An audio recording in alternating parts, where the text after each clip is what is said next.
TBTL. Hey there, welcome to another Hey Dummies. This is the newsletter video where we, the dummies, try to answer your questions. You know what? It's a beautiful day here at the Madrona Hill studio. Let's have class outside, all right?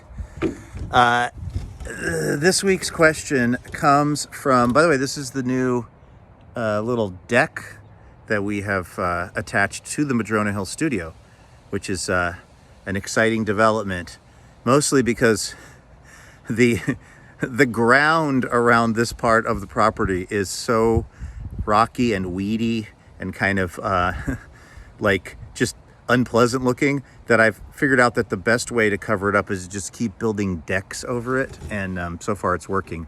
The question this week is from our buddy Jake, the perfect daddy in Chicago, and Jake wants to know, when I manage to win Wait, Wait, Don't Tell Me, he says, when you win the championship, do you get a championship belt or some other kind of special thing to commemorate being the champion? And the answer, Jake, is no. And I think that this is a real oversight by the organizers of Wait, Wait, Don't Tell Me. I think it goes all the way to the top, to the benevolent overlord, Doug Berman. Not only do you not get like some kind of a WWE belt or even some special little trophy that you can carry around, you barely honestly get any recognition from the staff. This is why I've really focused recently on losing a lot. I've talked about this on the podcast before, but back when I was funnier, I was very big on being funny on Wait, Wait, Don't Tell Me, and I would always tell myself, I don't care if I win or lose, I just care that I'm getting some good jokes off. And I noticed there were other people on the show, other competitors who really, they really seemed to want to win. They would bring notes up of all the news stories from the week, which I thought was kind of like cheating. But the people that I remember being the most obsessed with winning were, I thought, maybe not turning in as many hilarious jokes like I was. And then something happened. I just became less funny, I think. And I started caring more about winning. There's a real kind of inverse relationship, I guess you could say. The less funny I was being, the more obsessed I became with winning, because I was like, well, then they at least have to say my name that I won. That'd be good. And now the more that I've started to think, gosh, I kind of hope I win this, the worse I've done on the show. I keep losing. I keep losing at deals, and I don't want to make a deal anymore. It feels like I keep losing now. The more that I actually would kind of low-key like to win. So I don't know what I can really do about that.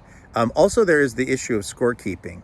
I will say Bill Curtis is pretty good at it, but even he's got a slip-up or two. Under previous regimes of scorekeeping, we certainly started to have some real, let's just say, funky numbers that would come out at times. In other words, you're sitting up there on the stage, and then they go to the scorekeeper for the official score. And the scorekeeper would just kind of say some scores that nobody on stage could recognize as being accurate. But you don't want to be that weirdo who's like, well, hold on. You don't want to file a formal challenge with the National Public Radio over your score on Wait, Wait, which is just supposed to be a fun lark anyway. So a couple times I found myself up on stage realizing that my score has been miscalculated, but I'm too prideful to stop and try to get it corrected.